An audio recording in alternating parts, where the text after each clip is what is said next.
Bhojpuri cinema के superstar Pawan Singh का नया गाना रिलीज हो गया है। इस गाने ने रिलीज होते ही इंटरनेट पर काफी बवाल मचा दिया है। लोगों में इस गाने को काफी पसंद भी किया जा रहा है। आप लोगों को बता दूं कि पवन सिंह के हर गाने का फैंस को बेसब्री से इंतजार रहता है।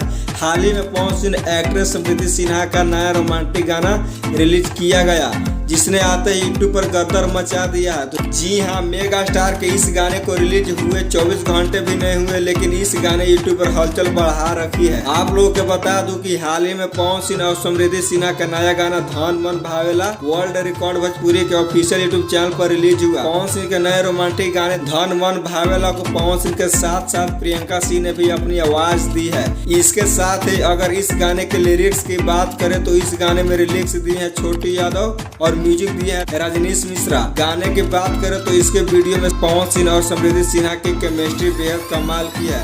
दोनों की जोड़ी एक दूसरे संग खूब जंच रही है। इस रोमांटिक सॉन्ग के लिए पवन सिंह ने ब्लैक जींस और जैकेट कैरी किया है, जिसमें से वो बहुत कमाल के लग रहे हैं। साथ ही समृद्धि सिन्हा ने भी वेस्टर्न ड्रेस पहना हुआ है, जिसमें से काफी सुंदर लग रही है। तो आप लोग क्या कुछ करना चाहते हैं इस सॉन्ग के बारे में अपनी राय कमेंट बॉक्स में जरूर दें।